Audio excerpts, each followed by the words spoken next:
Hello students, last lecture में हमने Nernst equation देखा था। तो वहाँ नर्स्ट इक्वेशन में मैंने बताया था कि इलेक्ट्रोकेमिकल सेल है वो एक ही इक्वेशन पे बेस्ड है, एक ही इक्वेशन है जो कंप्लीट सेल के लिए भी एप्लीकेबल होता है, हाफ सेल के लिए भी एप्लीकेबल होता है। साथ ही साथ हमने स्टैंडर्ड हाइड्रोजन इलेक्ट्रोड देखा था एज ए एनोड और एज ए कैथोड। तो आज के लेक्चर में हम सिर्फ न्यूमेरिकल करेंगे उन पे बेस्ड। तो फर्स्ट क्वेश्चन आपको दिख रहा होगा, calculate E naught cell and E cell. ठीक है, तो अब दोनों के बीच में फ़र्क नज़र आने लगा होगा कि ई नॉट सेल हमेशा कांस्टेंट होता है और ये हमें गिवन होगा डायरेक्ट, अदरवाइज नहीं होगा तो एनोड और कैथोड की जो इलेक्ट्रोड पोटेंशियल है वो गिवन होगा, वहाँ से हम कैलकुलेट कर सकते हैं। और ई सेल हमेशा सिर्फ और सिर्फ हमें कहाँ से मिलेगा, नर्स्ट इक्वेशन की हेल्प से। Also write half cell and complete cell reaction. ठीक है, तो ज़्यादा मैंने लैंग्वेज के फॉर्म में लिखा, बड़ा हो जाएगा क्वेश्चन, तो मैंने फिर नोटेशन में लिख दिया E naught Z N plus two, Zn is equals to negative of 0.76 volt and E naught of Mn plus 2 to Mn is equals to negative of 0.88 volt. Concentration of Zn sulfate, zinc sulfate 0.01 molar and concentration of MnCl2 manganese chloride is equals to 0.1 molar. ठीक है, तो अब सबसे पहले बात करें तो ई naught cell, तो क्योंकि हमें ई नॉट्स की वैल्यू दे रखी, दो हमें इलेक्ट्रोड पोटेंशियल दे रखी है, तो हमें इनमें से पहले सबसे पहले क्या करना होता है, अगर सेल इक्वेशन दे रखी होती या रिप्रेजेंटेशन के फॉर्म में दे रखा होता है तो मैं डायरेक्ट बता सकता था एनोड कौन सा है, कैथोड कौन सा है। लेकिन अगर नहीं दे रखा है तो मैं बता चुका हूँ लास्ट लेक्चर्स में कि हमें एनोड और कैथोड खुद डिसाइड करना होता है। कैसे, जिस भी इलेक्ट्रोड का अगर दोनों इलेक्ट्रोड रिडक्शन पोटेंशियल में लिखा है तो हम देखेंगे रिडक्शन पोटेंशियल किसका ज़्यादा है, वही क्या होगा, उसी का रिडक्शन होगा और वो कैथोड बन जाएगा। क्योंकि रिडक्शन कहाँ होता है, कैथोड पे। और दोनों अगर ऑक्सीडेशन पोटेंशियल के फॉर्म में दे रखे हैं तो हम देखेंगे दोनों में से किसका ज़्यादा ऑक्सीडेशन पोटेंशियल है और वही क्या बन जाएगा, एनोड, क्योंकि एनोड पे क्या होता है, ऑक्सीडेशन। तो यहाँ ध्यान से देखोगे तो Z N plus two Z N मतलब रिडक्शन पोटेंशियल दे रखा है जिंक का, और M N plus two M N ये भी रिडक्शन पोटेंशियल। तो एक काम तो ईजी हो गया, मुझे कन्वर्ट कुछ नहीं करना है। तो दोनों रिडक्शन पोटेंशियल है, तो बड़ी वैल्यू कौन सी है, नेगेटिव, ध्यान रखना दोनों नेगेटिव विद सिंबल, ध्यान रखना ये नेगेटिव 0.76 है और ये नेगेटिव 0.88 है। तो नेगेटिव में छोटी वैल्यू बड़ी होती है नंबर लाइन पे, तो ये रिडक्शन पोटेंशियल की जिंक के लिए बड़ी वैल्यू है। तो जिसका रिडक्शन पोटेंशियल ज़्यादा होगा वही रिड्यूस होगा, और रिड्यूस जो होता है वो कहाँ पर होता है, रिडक्शन कैथोड पे। तो यहाँ पे जिंक कैसे काम करेगा, कैथोड जैसा, और जो एनोड होगा वो कौन बन जाएगा, बाय डिफॉल्ट मैग्नीज। ठीक है, तो सबसे पहली चीज मैं यही लिख रहा हूं इसमें। तो यहां पर सॉल्यूशन की बात करूं तो जो एनोड होगा हमारा, एनोड होगा वो तो होगा एम एन मैग्नीज, एंड जो कैथोड होगा वो कौन होगा, जेड एन होगा, जिंक होगा। ठीक है, ये हमने आइडेंटिफाई कर लिया। तो एनोड पे तो हमेशा क्या होगा, ऑक्सीडेशन। तो एनोड, ठीक है, एनोड की मैं रिएक्शन लिख रहा हूँ, तो एनोड का हमेशा क्या होता है, ऑक्सीडेशन होता है। और ऑक्सीडेशन होगा किसका होगा, एनोड पे ऑक्सीडेशन एनोड का ही होगा, और एनोड कौन है, मैग्नीज। तो मैग्नीज का ऑक्सीडेशन होगा तो एम एन सॉलिड कन्वर्ट किस में हो जाएगा, क्योंकि हमें दे रखा है यहाँ पे ऑक्सीडेशन स्टेट, अपनी मर्जी से कुछ भी नहीं लिखने की, +1 +2 +3, यहाँ से कुछ ना कुछ सेल इक्वेशन में, रिप्रेजेंटेशन में या इलेक्ट्रोड पोटेंशियल में सारी चीज़ें गिवन होती है। तो यहाँ से मुझे पता लग रहा है एम एन किस में कन्वर्ट होगा, M N plus two aqueous form में जाएगा, +2 इलेक्ट्रॉन लूज कर देगा, और इसका क्या हो रहा है, यहाँ पर ऑक्सीडेशन हो रहा है। तो ई नॉट ऑक्सीडेशन पोटेंशियल लिखूंगा।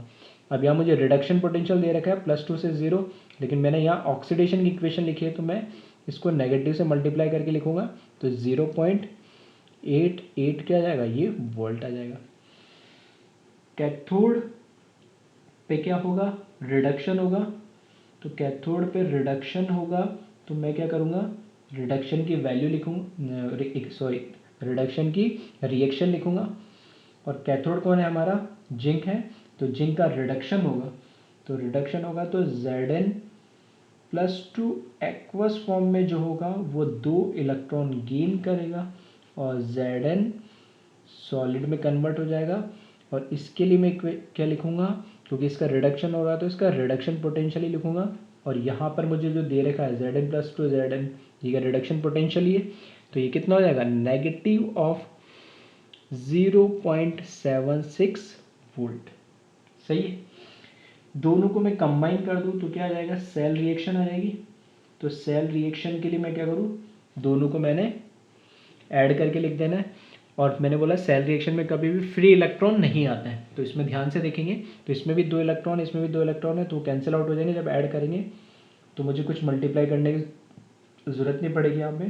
तो Mn solid plus Zn+2 aqueous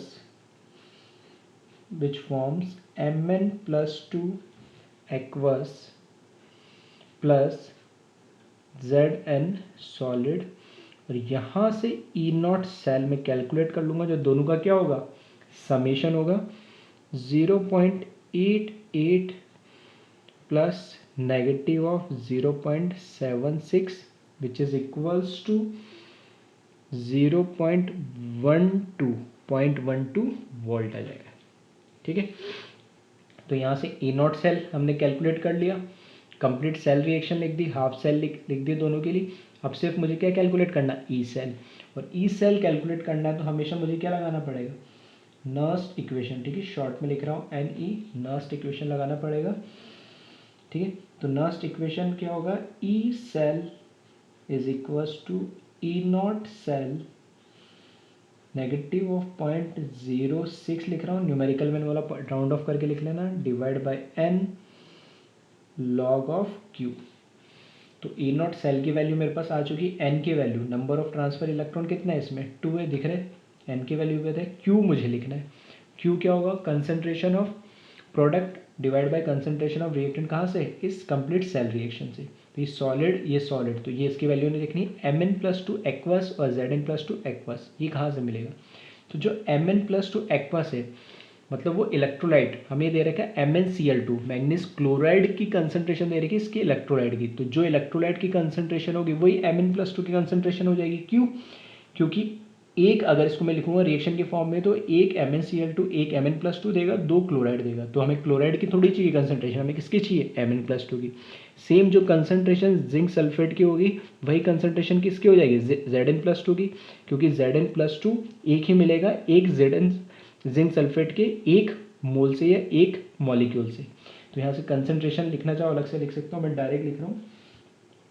तो यहाँ पर ई सेल जब लिखेंगे, ठीक है, तो सारी वैल्यूज़ E0 सेल में लिख यहाँ से निकाल चुके वैल्यू 0.12 नेगेटिव ऑफ 0.06, n की वैल्यू कितनी हो जाएगी 2, फिर log of concentration of product में सिर्फ Mn+2 की वैल्यू आएगी, और Mn+2 कहाँ से मिल जाएगा, यहाँ से, तो ये आ जाएगा 0.1 डिवाइडेड बाय, डिनोमिनेटर में किसके वैल्यू लिखेंगे, Zn+2 की। Zn+2 की वैल्यू क्या मिल जाएगी हमें, 0.01।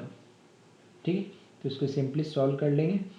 तो 0.12 नेगेटिव ऑफ 0.03 हो जाएगा, 2 से डिवाइड कर देंगे, और ये क्या हो जाएगा, लॉग ऑफ, ये हो जाएगा 10 की पावर -1, 10 की पावर -2, तो ऊपर जाएगा तो कितना बचेगा, सिर्फ 10, तो लॉग 10 क्या हो जाएगा 1। तो ई सेल को यहाँ से कैलकुलेट करेंगे, तो ये हो जाएगा 0.12 माइनस 0.03, और इसको कैलकुलेट करने पे ई सेल की जो वैल्यू आ जाएगी वो कितना आएगी, 12 माइनस 3 तो 9, तो 0.09 वोल्ट। तो इस तरीके से हम कैलकुलेट कर लेंगे। ठीक है, तो क्योंकि E0 सेल यहाँ पे मैं काफ़ी चीज़ें डायरेक्ट लिख चुका हूँ वैल्यू। ठीक है, तो इसी तरीके से आपको क्वेश्चन में भी डायरेक्ट वैल्यू लिखना आनी चाहिए। ठीक है, हर चीज़ अब मैं लिख नहीं रहा हूँ, काफ़ी चीज़ मैं समझा चुका हूँ। तो एक बार इसको जल्दी से कॉपी कर लो और फिर नेक्स्ट क्वेश्चन हम देखते हैं।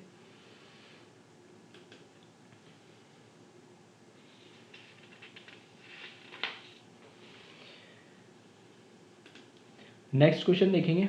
ठीक है, तो दिखने में थोड़ा सा बड़ा है, तो इसमें क्या, यही क्वेश्चन मैंने काफ़ी चीज़ें ले ली है।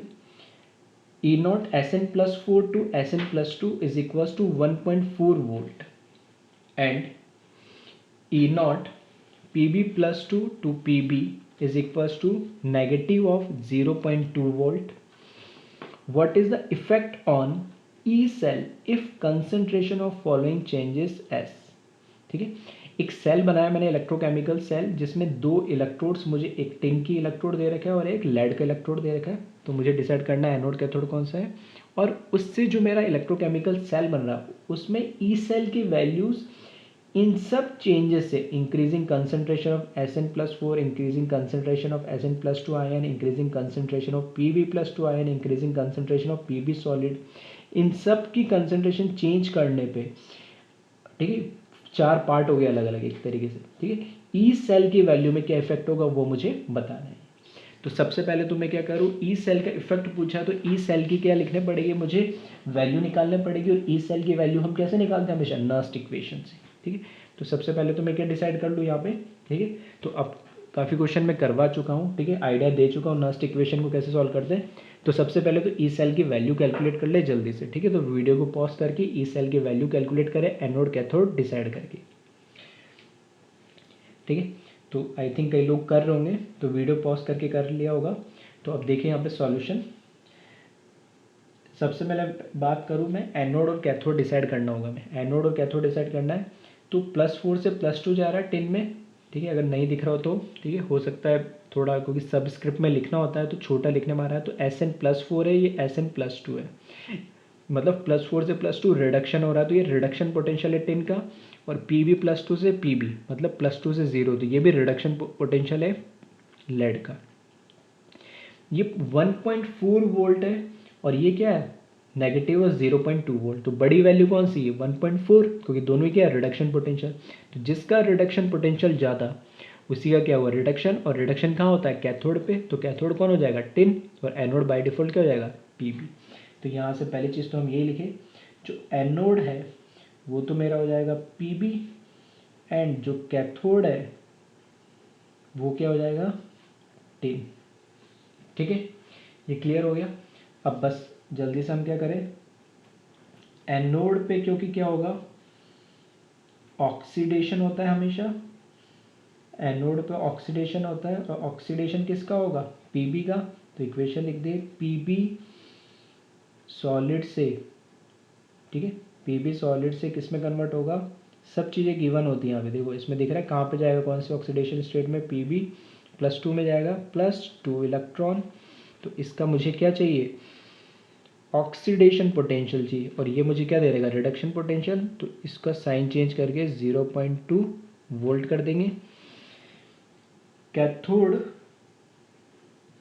ठीक है, तो कैथोड पे क्या होगा, रिडक्शन होगा, रिडक्शन होगा किसका, टिन का। तो रिडक्शन होगा तो Sn+4 जो एक्वस फॉर्म में है 2 इलेक्ट्रॉन गेन करेगा, और Sn+2 अभी भी एक्वस फॉर्म में ही है, ठीक है, आयनस फॉर्म में ही है। और ये इसका क्या हो रहा है, रिडक्शन होगा। तो इसका क्या लिखना पड़ेगा, हमें रिडक्शन पोटेंशियल लिखना पड़ेगा। और यहाँ पे रिडक्शन पोटेंशियल दे रखा 1.4 वोल्ट।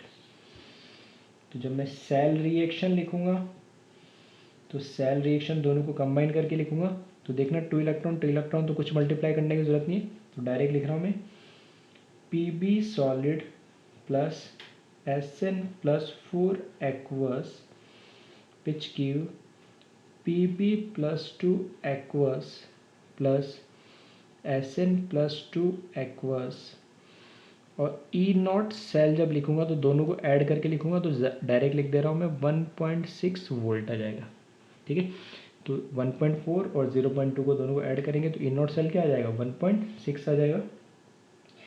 अब नर्स्ट इक्वेशन, क्योंकि हमें क्या चाहिए, ई सेल की वैल्यू चाहिए हमें, तो इसके पे क्या इफेक्ट होगा वो पूछा है। तो नर्स्ट इक्वेशन जो होगी वो होगा, E cell is equals to, E cell is equals to E0 cell negative of 0.0, ठीक है, कैसे भी 6 लिख लो या 9 लिख लो, n log ऑफ Q। और बस डायरेक्ट वैल्यू लिख दे रहा हूँ, E cell is equal to E0 cell हो जाएगा 1.6 minus 0.06 divide by 2 log of, product में क्या आ जाएगा मेरे पास, Pb+2 की कंसंट्रेशन, Sn+2 की कंसंट्रेशन डिवाइडेड बाय Sn+4 4 की कंसंट्रेशन, क्योंकि Pb सॉलिड में है तो इसको नहीं लिखा, ये एक्वा से तो डिनोमिनेटर में आ गया, Pb+2 भी एक्वा से, Sn+2 भी एक्वा से, तो ये न्यूमरेटर में आ गया। अब इफेक्ट बता दो इसका, यानी तो इफेक्ट बताना है तो बस 1 बाय 1 देख लो। फर्स्ट पार्ट में इसने पूछा है इंक्रीजिंग कंसंट्रेशन ऑफ Sn4+ है, तो जब Sn+4 देखे तो कहाँ डिनोमिनेटर में आ रहा है, ध्यान से सुन लेना एक पार्ट। Sn+4 डिनोमिनेटर में इसकी वैल्यू जब डिनोमिनेटर अगर बढ़ेगा तो ओवरऑल ये पूरी वैल्यू क्या हो जाएगी, छोटी हो जाएगी, ठीक है, कम होगी। ये पूरी वैल्यू छोटी होगी तो लॉग की वैल्यू भी क्या होगी, छोटी, और ये पूरी वैल्यू छोटी होगी तो 1.6 में से स्मॉलर वैल्यू कम होगी, तो 1.6 ये जो अभी क्या है, जो भी 1.6 इसका होगा A0 सेल होगा, कम वैल्यू अगर इसमें से सब्ट्रैक्ट होगी तो ई सेल क्या हो जाएगा, बढ़ जाएगा। यानी भाई इसमें क्या हो रहा है कि भाई ये जो टर्म है नेगेटिव करके ये पूरा टर्म है, अब जितना ये पूरा टर्म बड़ा होगा, ये पूरा टर्म जितना बड़ा होगा उतनी ये वैल्यू क्या होती जाएगी, ई सेल मतलब 1.6 में से उतनी ये वैल्यू क्या, बड़ी वैल्यू माइनस करोगे तो छोटा आंसर आएगा, तो छोटी वैल्यू माइनस होगी तो क्या आएगा, बड़ा आंसर आएगा। तो ओवरऑल क्या हो रहा है कि Sn+4 की वैल्यू, इसकी कंसंट्रेशन बढ़ने से, डिनोमिनेटर बढ़ने से ओवर वैल्यू क्या हो जाएगी, छोटी हो जाएगी, और ये पूरी वैल्यू छोटी होने से ई सेल की वैल्यू क्या हो जाएगी, बढ़ जाएगी। तो मैं इफेक्ट भी यही लिख दे रहा हूँ, ठीक है, तुम अलग से लिख लेना जाए। तो यहाँ पर क्या होगा, इसके इफेक्ट से जो ई सेल होगा, ई सेल भी क्या हो जाएगा, यहाँ पर इंक्रीज हो जाएगा। आ रही बात समझ में, लॉजिकली समझा रहा हूँ, ठीक है, सॉल्व करके देखने की जरूरत नहीं है। सेकंड, जब इसने बोला Sn+2 आयन की कंसंट्रेशन बढ़े, तो Sn+2 देखोगे तो कहाँ है, न्यूमरेटर में, तो Sn+2 बढ़ेगा तो लॉग की वैल्यू भी क्या होगी, बढ़ेगी, तो ये पूरी वैल्यू क्या होगी, बढ़ेगी, ये पूरी वैल्यू बढ़ेगी तो ये वैल्यू क्या हो जाएगी, छोटी हो जाएगी, तो ई सेल क्या हो जाएगा, डिक्रीज होगा, ठीक है। तो यहाँ से देखोगे तो ई सेल जो होगा वो क्या होगा,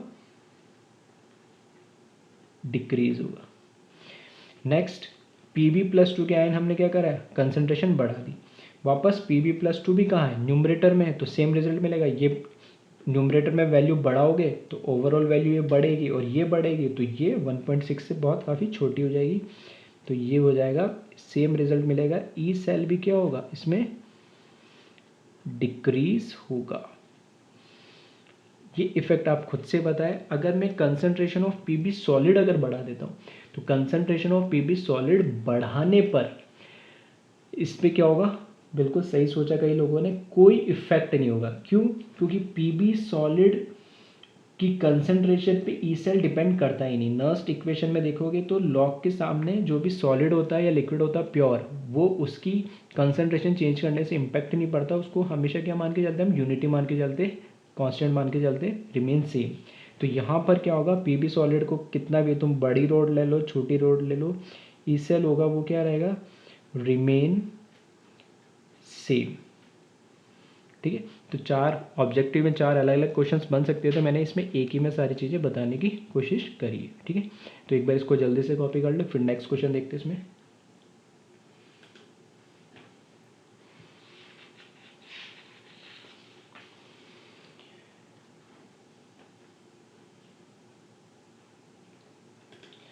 नेक्स्ट क्वेश्चन आपकी स्क्रीन पे है, E0 Zn+2 टू Zn, ठीक है, +2 से 0 आ रहा है, रिडक्शन हो रहा है, उसका reduction potential negative of 0.7 volt दे रखा है।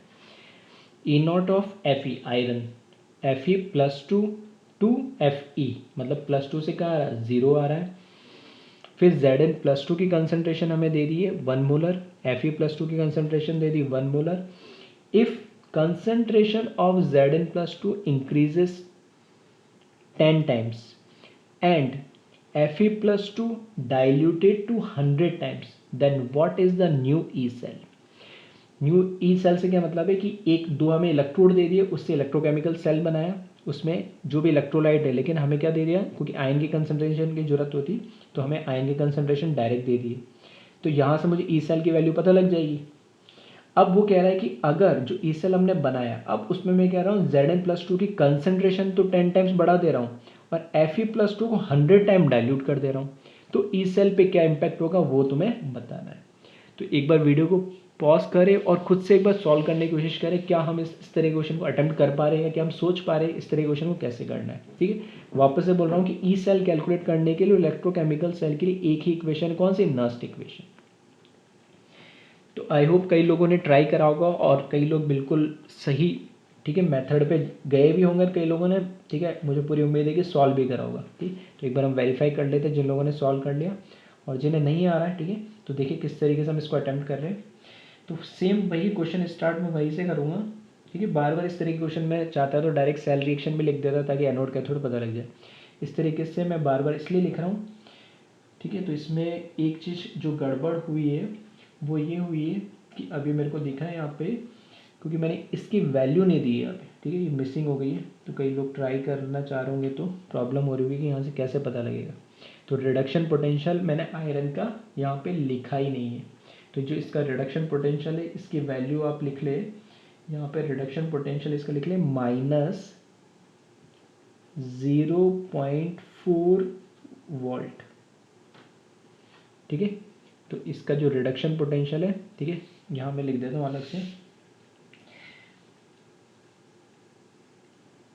E0 Zn+2। ठीक है, एक तरीके से सॉल्यूशन में जो गिवन चीज़ है वो लिख रहा हूँ, वो दे रखी है -0.7 वोल्ट। ठीक है, एंड E0 Fe+2 से Fe में जो कन्वर्ट हो रहा है इसका रिडक्शन पोटेंशियल में दे दिया मुझे। ठीक है, -0.4 वोल्ट। ठीक है, तो थोड़ा सा, ठीक है, क्वेश्चन लिखते समय जल्दी जल्दी में मैं वो वैल्यू लिखना भूल गया था, तो यहाँ पे लिख लेना जो आयरन का रिडक्शन पोटेंशियल है -4 वोल्ट। ठीक है, तो अब आप ट्राई कर सकते हो। तो हम कंटिन्यू करते हैं इसको। तो यहाँ पर भी रिडक्शन पोटेंशियल है, यहाँ पर भी क्या है, ये रिडक्शन पोटेंशियल। तो रिडक्शन पोटेंशियल किसका ज़्यादा है, आयरन का। तो आयरन का अगर रिडक्शन पोटेंशियल ज़्यादा है तो आयरन क्या बन जाएगा, हमारा कैथोड बन जाएगा। तो यहाँ पर, ठीक है, लिख देता हूँ मैं, एनोड जो है हमारा, एनोड जो है वो हो जाएगा Zn, एंड कैथोड जो है वो कौन हो जाएगा, Fe, मतलब आयरन हो जाएगा। ठीक है, अब देखो, अब क्योंकि इतने क्वेश्चन मैं करवा चुका हूँ तो अगर आप चाहो तो अलग अलग लिख सकते हो, लेकिन मैं अब डायरेक्ट लिख रहा हूँ। ठीक है, डायरेक्ट कैसे लिखेंगे ये भी देख ले। डायरेक्ट मैं क्या लिख रहा हूँ, सेल रिएक्शन लिख रहा हूँ। डायरेक्ट सेल रिएक्शन कैसे लिखेंगे, क्योंकि एनोड का तो क्या होगा, ऑक्सीडेशन, तो Zn का तो क्या होगा, ऑक्सीडेशन। तो मैं देखो डायरेक्ट लिख रहा हूँ, Zn सॉलिड है, इसका तो होगा ऑक्सीडेशन, तो किस में कन्वर्ट होगा, Zn+2 में। और आयरन का क्या होगा, रिडक्शन, तो आयरन+2 से किस में जाएगा। ठीक है, चाहो तो इस तरीके से एरो लगा के पहले Zn से Zn+2 कन्वर्ट कर लेना। मैं इसको इस तरीके से लिख रहा हूँ, तो ये Zn+2, क्योंकि ये है एनोड, और एनोड का क्या होगा, ऑक्सीडेशन हो गया, और ये है कैथोड, तो कैथोड का क्या होगा, रिडक्शन होगा। तो ये मैंने सेल रिएक्शन डायरेक्ट लिख दी। ठीक है, तो प्रैक्टिस करना चाहो तो स्कूल एग्जाम के हिसाब से, बोर्ड एग्जाम के हिसाब से एनोड कैथोड को अलग लिखूँ। ठीक है, बार बार इस लिखता हूँ ताकि आपकी भी आदत बढ़ जाए, लेकिन अब क्योंकि इस तरह कई क्वेश्चन करा चुका हूँ तो मैं डायरेक्ट लिख रहा हूँ, और कॉम्पिटिशन एग्जाम में भी डायरेक्ट लिखना आना चाहिए किस तरीके से लिखा। तो अब यहाँ से देखना डायरेक्ट कैसे E0 सेल कैलकुलेट करेंगे। मैंने बोला एनोड का ऑक्सीडेशन पोटेंशियल, तो एनोड हमारा क्या है, जिंक, और ये क्या दे रहा है, रिडक्शन पोटेंशियल। तो इसका क्या कर दो, उल्टा कर दो, तो कितना हो जाएगा, 0.7 हो जाएगा। और कैथोड का मुझे क्या चाहिए होता है, रिडक्शन पोटेंशियल, और इसका क्या दे रहेगा, रिडक्शन पोटेंशियल ही दे रहेगा, तो -0.4। तो ये कितना आ जाएगा, 0.3 वोल्ट। ठीक है, तो एक स्टेप में मैंने डायरेक्ट लिख दिया, सेल रिएक्शन भी लिख दिया, E0 सेल भी लिख दिया। अब क्वेश्चन मेन ये, इसको थोड़ा शॉर्ट में मैंने इसलिए लिखा है ताकि क्वेश्चन थोड़ा सा अब आगे स्टार्ट हो रहा है। तो एक तरीके से ये क्या लिखा मैंने, E0 सेल लिखा है।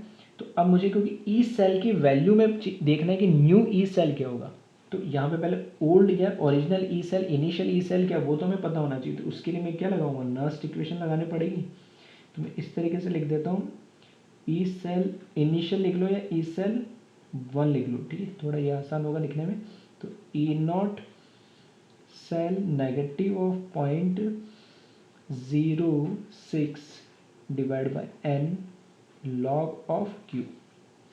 तो यहाँ पे जब इसकी वैल्यू लिखूंगा तो E0 सेल की वैल्यू तो मिली मुझे 0.3 माइनस 0.06, एन की वैल्यू मुझे पता है लग गया कितने, 2 इलेक्ट्रॉन ट्रांसफ़र हो रहे हैं।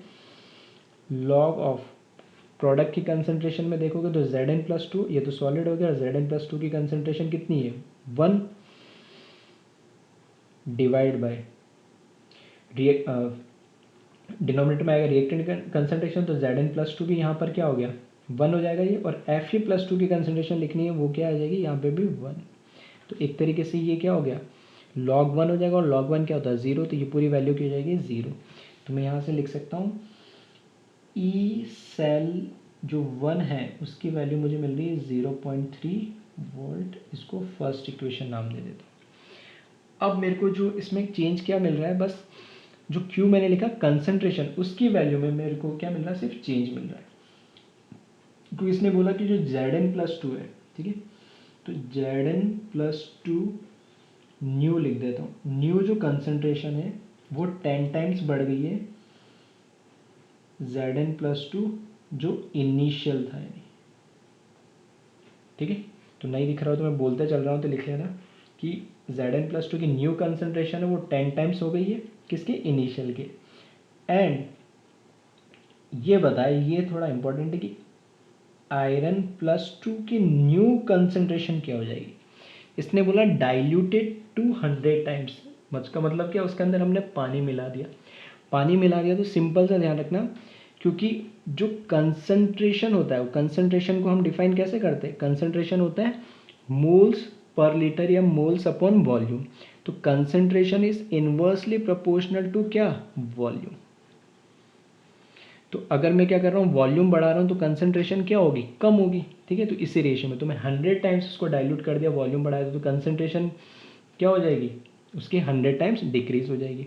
तो यहाँ से मैं डायरेक्ट लिख रहा हूँ कि 1/100 ऑफ Fe+2 इनिशियल, ठीक है। ये चीज़ समझ में आई होगी, क्योंकि कंसंट्रेशन क्या होता है, वॉल्यूम के इन्वर्सली प्रोपोर्शनल होता है, या मैं ऐसे बोल सकता हूँ कंसंट्रेशन क्या होता है, मोल अपन वॉल्यूम ही होता है। तो डाइल्यूट का मतलब ही क्या होता है, पानी ऐड कर देना, मतलब मैंने क्या करा, ओवरऑल वॉल्यूम बढ़ा दिया।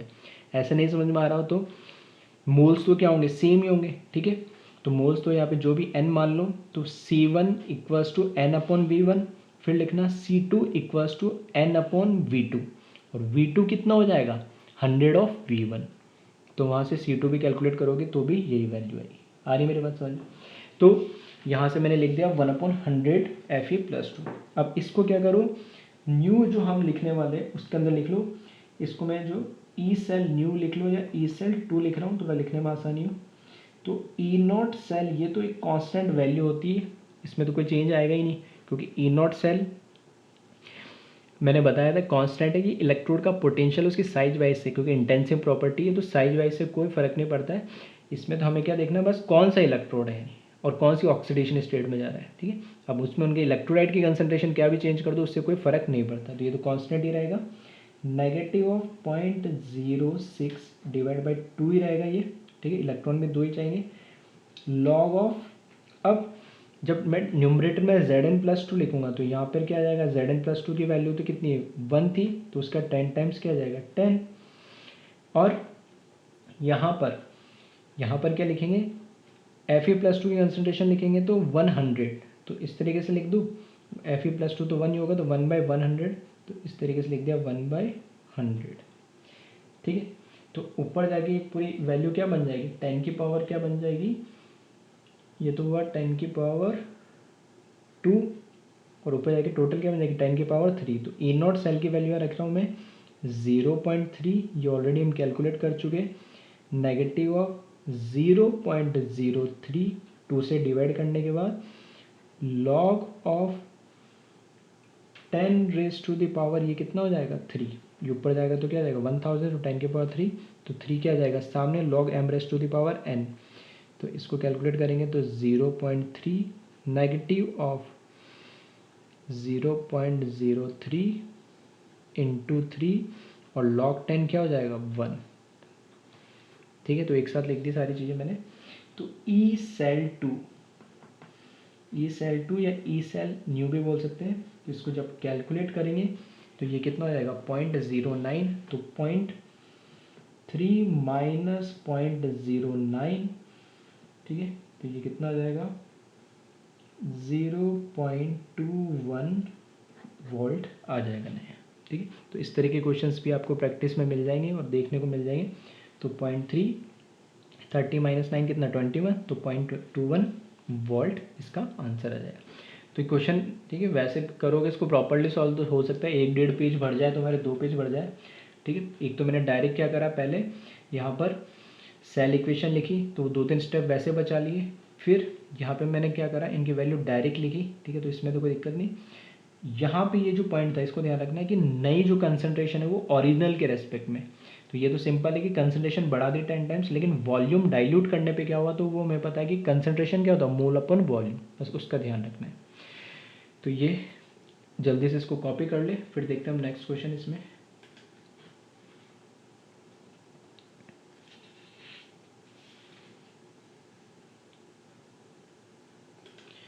नेक्स्ट क्वेश्चन आपको दिख रहा होगा स्क्रीन पे, ग्राफिकल क्वेश्चन, ठीक है। तो मैंने बताया था कि ग्राफ भी बनता है, तो उसी की एक एप्लीकेशन है। तो यहाँ पे हमें क्वेश्चन दे रखा है Zn solid plus copper plus 2 aqueous which give copper solid plus Zn plus 2 aqueous। तो ये एक सेल रिएक्शन हमें ऑलरेडी गिवन दे दी है। फिर ई सेल ऑफ रिएक्शन दे दिया हमें 1.159 volt and O A is equal to 1.1 volt. Then calculate ratio of Zn plus 2 to copper plus 2। तो यहाँ पर हमें ग्राफ दे रही है और इसमें ग्राफ में, ठीक है, वापस से एक चीज़ में लिखना, हाँ ठीक है, इसमें लिखा, ठीक, ग्राफ दे दिया, उसमें ग्राफ में एक वैल्यू हमें ऑलरेडी गिवन दे रखी, ओ ए या ए ओ कुछ भी बोल सकते हो। तो ए ओ ये इस पूरे, ठीक है, यहाँ से इस लेंथ की वैल्यू हमें दे रखी 1.1 वोल्ट, क्योंकि हमने बोला था जो नर्स्ट इक्वेशन है उसको मैंने किससे लास्ट लेक्चर में बताया था, y equals to minus M X plus C से कंपेयर करके बताया था कि ये किसको, स्ट्रेट लाइन को रिप्रेजेंट कर रही है। तो स्लोप नेगेटिव होगा, तो नेगेटिव दिख रहा है, और वो इंटरसेप्ट क्या होता है, ई नॉट सेल होता है।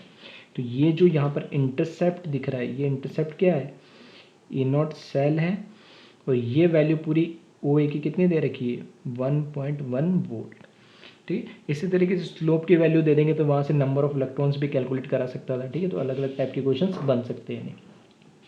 तो यहाँ से हमें क्या करना है, Zn प्लस 2 और कॉपर प्लस 2 की वैल्यू कैलकुलेट करनी है।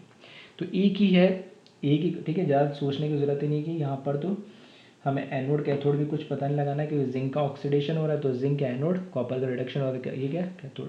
तो हमें तो क्या लिखना है, सिंपल सा ई सेल की वैल्यू डायरेक्ट यहाँ पर लिखनी है। तो ई सेल की वैल्यू लिखनी है तो हमें क्या पता होना चाहिए, यहाँ पर तो मैं यहाँ पे पहले लिख दूँ, ओ ए किसको रिप्रेजेंट कर रहा है, ई नॉट सेल को रिप्रेजेंट कर रहा है, और उसकी वैल्यू हमें दे रखी 1.1 वोल्ट दे रखा है। और यहाँ से जब नर्स्ट इक्वेशन हम इसके लिए डायरेक्ट लिखेंगे, क्योंकि इक्वेशन तो हमें दे रखी, तो नर्स्ट इक्वेशन हो जाएगी E cell is equals to E naught cell negative of 0.06 numerical के लिए, ठीक है। और इसमें थोड़ा डेटा ऐसे देखा तो 59 भी यूज़ करोगे तो कोई दिक्कत नहीं, ठीक है। तो इसमें लिख देता हूँ मैं 0.059 divide by n log of, ठीक है। तो थोड़ा सा ऑप्शन देख के या क्वेश्चन देख के पहचान लेना, 0.06 जनरली थोड़ा सिंपल होता है, कई बार ऐसा होता है कि इस तरीके से डेटा दे देता होता है कि 0.059 से कैलकुलेशन ईजी हो जाती है। तो उसी फॉर्म में मैंने क्वेश्चन बनाया थोड़ा। तो फिर ये हो जाएगा, ये तो हमने लिख दिया नर्स्ट इक्वेशन। तो ई सेल की वैल्यू हमें ऑलरेडी दे रखी 1.159, ठीक है। तो ये मैं लिखी दूँ बार बार, तो 1.159, ठीक है, ई सेल की वैल्यू ऑलरेडी गिवन है, is equals to E naught cell हमें ग्राफ से पता लगा है 1.1, ये क्या है, वोल्ट है, ठीक है, वी लिखने की जरूरत नहीं है अभी, नेगेटिव ऑफ 0.059 और नंबर ऑफ इलेक्ट्रॉन कितना हो रहे हैं 2। जब Q लिखेंगे तो log of product upon reactant, तो प्रोडक्ट में ये तो सॉलिड नहीं लिखा जाएगा, सिर्फ एक्वा फॉर्म में लिखेंगे तो Zn प्लस 2 लिखेंगे, और डिनोमिनेटर में रिएक्टेंट लिखेंगे तो सिर्फ कॉपर प्लस 2 लिखा जाएगा, Zn सॉलिड नहीं लिखा है, ठीक। तो यही हमें चाहिए, Zn प्लस 2 और कॉपर प्लस 2 का रेशियो निकालना है। तो बाकी सिंप्लीफाई कर ले, तो 159 माइनस 1.1, ठीक है, इस पूरे टर्म को इधर ले गया और ये यहाँ पे negative of 0.059 divide by 2 log of Zn+2 divided by copper +2। इसको सॉल्व कर लेंगे तो ये कितना आ जाएगा, इसको सॉल्व करने पे 0.059 आ जाएगा। तो ये हो जाएगा पॉइंट, इसमें सब्ट्रैक्ट करेंगे 1.1 तो 0.059 ही बचेगा इधर, और negative of 0.059 divide by 2 log of Zn+2 और कॉपर +2। तो 0.059 से 0.059 कैंसिल हो जाएगा, 2 इधर चल जाएगा तो, और नेगेटिव इधर लिख दोगे तो -2। तो इस तरीके से लिख सकते हैं -2 of log Zn+2 divided by copper +2। अब यहाँ कुछ नहीं लिखा है तो मतलब लॉग कब लिखते हैं, जब उसका बेस कितना हो 10। ln लिखा होता तो उसका बेस कितना मानते हैं हम e। तो अब अगर हमें ये लॉग हटाना है, क्योंकि हमें रेशियो तो सिर्फ Zn+2 कॉपर +2 मतलब इसका रेशियो चाहिए, तो लॉग हटाना पड़ेगा। और लॉग जब हटाते तो सामने जो भी लिखा होता है इक्वल्स टू के सामने जो भी लिखा होता है वो क्या करता है, उसके बेस की पावर बन जाता। अगर ये ln लिखा होता है और उसका बेस क्या होता है e, तो सामने जो भी लिखा होता है वो e की पावर बन जाता। यहाँ क्या लिखा है 10 लिखा है तो ये 10 की पावर बन जाएगा। तो जैसे ही हम, ठीक है, लॉग हटाओगे या उसको एंटी लॉग भी बोलते हैं, ठीक है, तो इसको शॉर्ट ट्रिक मान लो। तो Zn+2 को इसी साइड लिखा रहा हूँ मैं, और कॉपर +2 को LHS में लिख दिया, और ये 10 की पावर -2 हो जाएगा। ठीक है, ये एज इट इज़ है। लॉग हटाना है तो जो भी =2 के इधर लिखा है, ठीक है, वो 10 की या इसकी बेस की पावर बन जाती है। तो बेस 10 होता है बाय डिफ़ॉल्ट लॉग का, तो 10 की पावर -2 बन जाएगी। तो एक बार कॉपी कर ले इसको भी जल्दी से।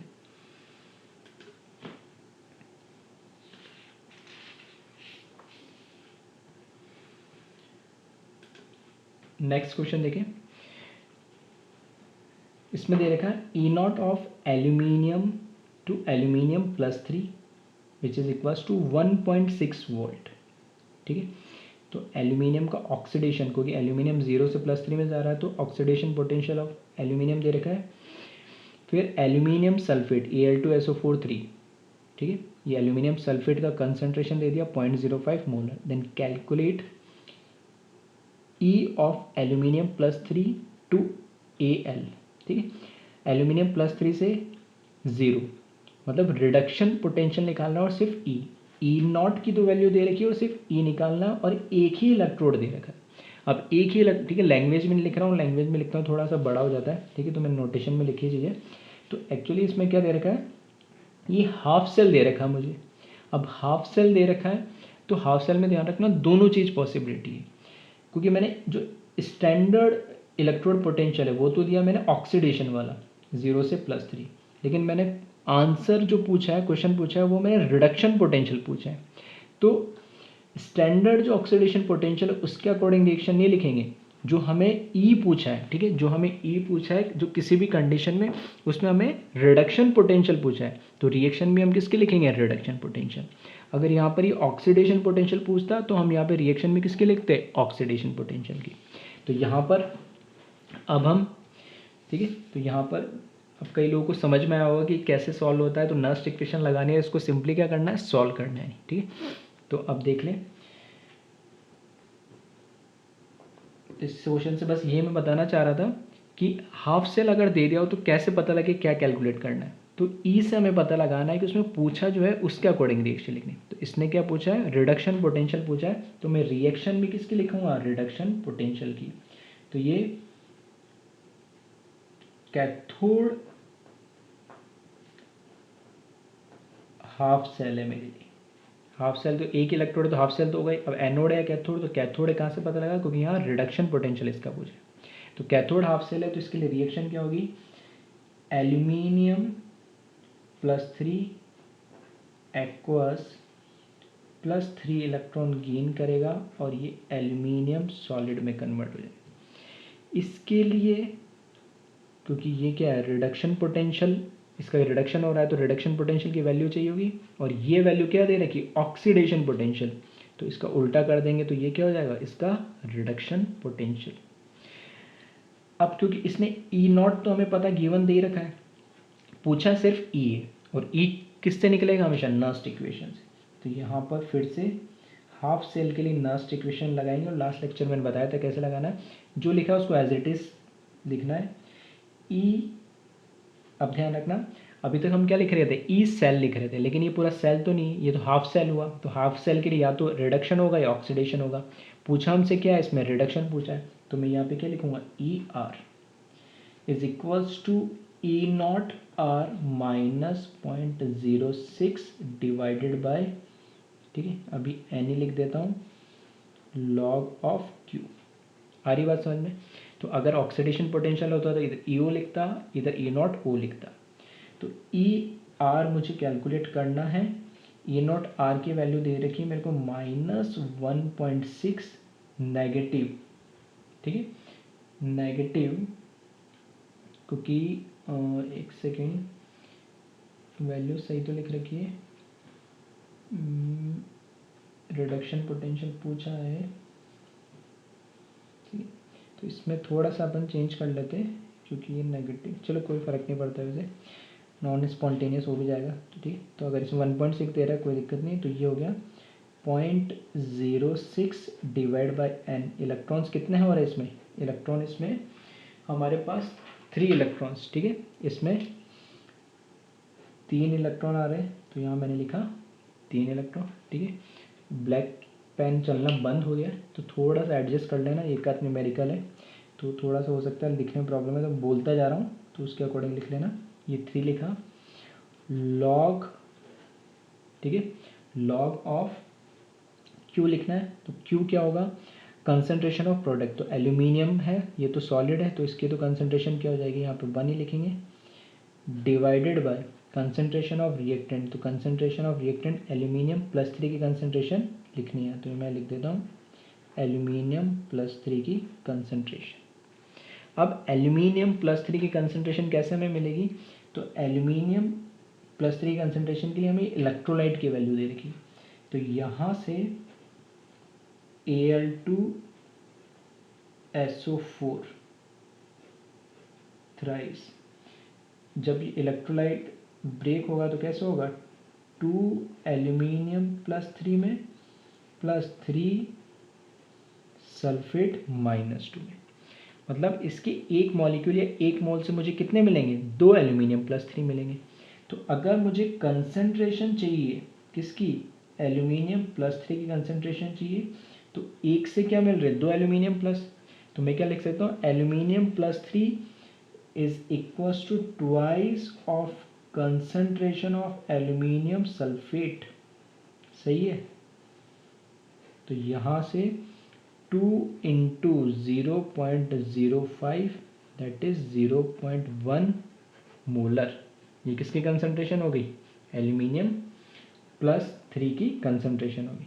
तो बस यहाँ पर क्या लिख देंगे, +3 लिखेंगे, तो E R is equals to लिखेंगे, तो -1.6 माइनस ये क्या हो जाएगा, 0.02 हो जाएगा, 3 से डिवाइड करेंगे, लॉग ऑफ 0.1, तो इसको क्या लिख सकते हैं, 10 की पावर -1, तो ऊपर जाएगा तो 10 की पावर +1, और वो क्या बन जाएगा 1। तो यहाँ से ई आर जो कैलकुलेट करके लिखोगे तो ये आ जाएगा नेगेटिव ऑफ 1.6 माइनस 0.02, और ये पूरी वैल्यू क्या बन जाएगी 1, क्योंकि ये 10 की पावर क्या लिखेंगे इसको -1, ऊपर जाएगा तो 10 की पावर 1 हो जाएगा, और log 10 क्या होगा 1। तो ई आर की वैल्यू यहाँ से मिल जाएगी मुझे नेगेटिव ऑफ 1.62 वोल्ट। तो मैं उस साइन चेंज करने के लिए इसलिए बोल रहा था, क्योंकि हम बोलते हैं ठीक है कोई फ़र्क नहीं पड़ सकता, हाफ सेल तो हो सकता है नेगेटिव, कोई फ़र्क नहीं पड़ता, ठीक है, तो कोई दिक्कत नहीं। तो यहाँ पर थोड़ा सा ठीक है एडजस्ट कर लेना, ये ब्लैक पेन की जगह मैंने ब्लू पेन यूज़ करा था, ठीक है, तो इसका थोड़ा सा निब पतला है, तो हो सकता है दिखने में दिक्कत हो, तो मैं बोलते हुए लिखा हूँ, तो कहीं भी दिक्कत हो तो वीडियो को सुनते हुए लिख लेना, तो दिक्कत नहीं आएगी, ठीक है। तो इस तरीके से इस न्यूमेरिकल से मैंने बताया कि हाफ सेल के लिए आपको अगर न्यूमेरिकल दे रखा हो तो कैसे वैल्यूज़ को रखना है, ठीक है। तो एक तो कंसंट्रेशन का ध्यान रखना है, वो मैंने बता दिया कैसे इसको देखनी कंसंट्रेशन। दूसरा कि हमें कैलकुलेट क्या करना है, क्योंकि हाफ सेल में ऑक्सीडेशन भी हो सकता है, रिडक्शन भी। तो जो हमें पूछा है, क्योंकि इसने रिडक्शन पूछा है, तो मैं रिडक्शन पोटेंशियल ही क्या करूँगा, कैलकुलेट करूँगा। ठीक है, एक लास्ट क्वेश्चन और देखते हैं जल्दी से, इसको जल्दी से कॉपी कर ले।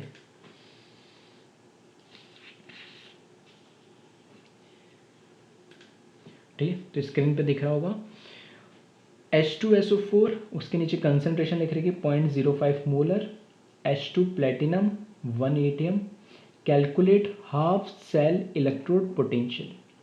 अब इस केस में सिर्फ इसने बोल दिया हाफ सेल तो बता दिया और उसका इलेक्ट्रोड पोटेंशियल कैलकुलेट करना है, लेकिन अब उसने ये नहीं बताया कि इसका क्या कैलकुलेट करना है हमें, ऑक्सीडेशन पोटेंशियल या रिडक्शन पोटेंशियल। तो फिर से यहाँ पर देखिए ये क्या दे रखा है, इसका रिप्रेजेंटेशन। तो रिप्रेजेंटेशन के अंदर हमें पता है कि यहाँ पर H2SO4 इलेक्ट्रोलाइट है और इलेक्ट्रोलाइट में H किसकी क्या होगी, इसकी ऑक्सीडेशन स्टेट प्लस में, और H2 क्या है, गैस, और गैस H2 के गैस में इसकी ऑक्सीडेशन स्टेट क्या होगी, जीरो। तो प्लस से जीरो मतलब क्या हो रहा है, रिडक्शन। तो जो सेल इलेक्ट्रोड पूछा है वो क्या है, रिडक्शन पोटेंशियल कैलकुलेट करना है। अगर ये सेल रिप्रेजेंटेशन नहीं होता, ठीक है, अगर सेल रिप्रेजेंटेशन नहीं होता तो भी बाय डिफ़ॉल्ट, देखिए ये चीज़ शायद अभी तक मैंने बोली नहीं है, ठीक है, क्योंकि मैं इलेक्ट्रोकेमिकल सीरीज़ जब बताऊंगा अभी आगे आने वाले लेक्चर्स में तो उसमें बता देता वैसे, लेकिन फिर ही बता रहा हूँ कि अगर कभी इलेक्ट्रोड पोटेंशियल लिखा हो सिर्फ, ठीक है, तो अकॉर्डिंग टू NCERT भी electrode potential by default reduction potential को बोलते हैं, क्योंकि होते दोनों है ऑक्सीडेशन रिडक्शन, लेकिन अगर कभी कोई हिंट नहीं दे रखा हो या कुछ समझ में नहीं आ रहा हो, कोई रिप्रेजेंटेशन कुछ नहीं दे रखा हो, तो क्या कैलकुलेट करना है उसमें, रिडक्शन पोटेंशियल। खैर इस क्वेश्चन में तो पता लग गया कि रिडक्शन पोटेंशियल ही कैलकुलेट करना है। तो इस क्वेश्चन को इसलिए लिया है क्योंकि ये जो लास्ट लेक्चर में हमने SHE पढ़ा था उसी की एक एप्लीकेशन है पीएच के फॉर्म में, ठीक है, पीएच वाला फॉर्मूला हमने लिखा था SHE के लिए, तो बस उसी का एक यूज़ है वो बताने के लिए। तो रिडक्शन पोटेंशियल के लिए हमें जो फॉर्मूला था, ठीक है, SHE के लिए रिडक्शन पोटेंशियल के लिए जो फॉर्मूला था वो था AR equals to negative of 0.059 into PH।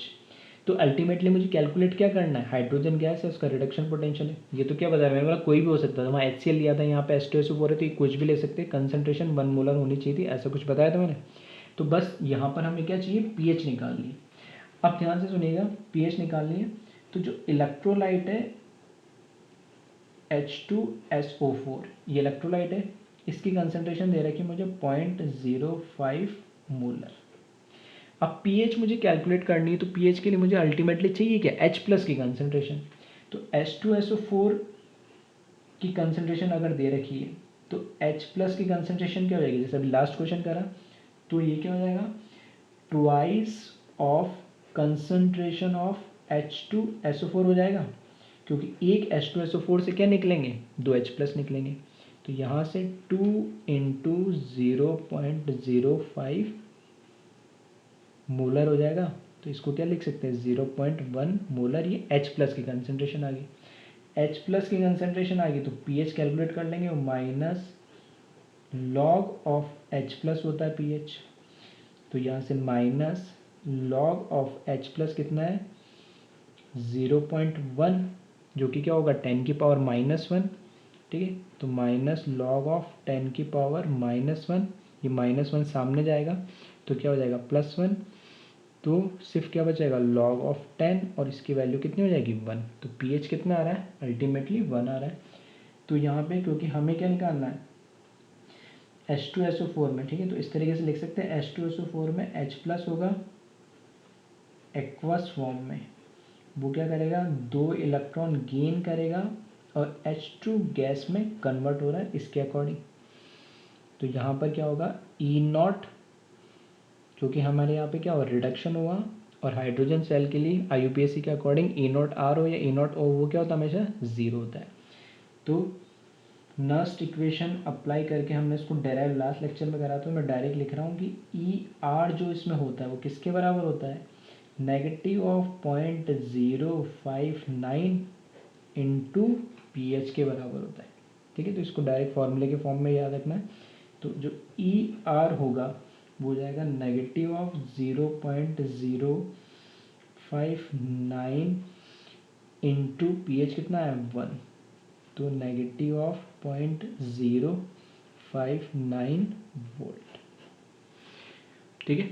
तो इस तरीके से ठीक है। हर टाइप के न्यूमेरिकल थोड़े डिफरेंट टाइप के मैंने, हाफ सेल, फुल सेल, ठीक है, कंसंट्रेशन वेरी होने से, ठीक है, कैसे क्या रिप्रेजेंट किया रहा हो, तो हर तरह के न्यूमेरिकल मैंने कवर करने की कोशिश करी है नर्स्ट इक्वेशन पे, ठीक है। तो नेक्स्ट लेक्चर में हम आगे बढ़ेंगे। इसी में एक टाइप का होता है कंसंट्रेशन सेल, होता है इलेक्ट्रोकेमिकल सेल का एक टाइप है, उसको आगे हम नेक्स्ट लेक्चर में देखेंगे। Thank you.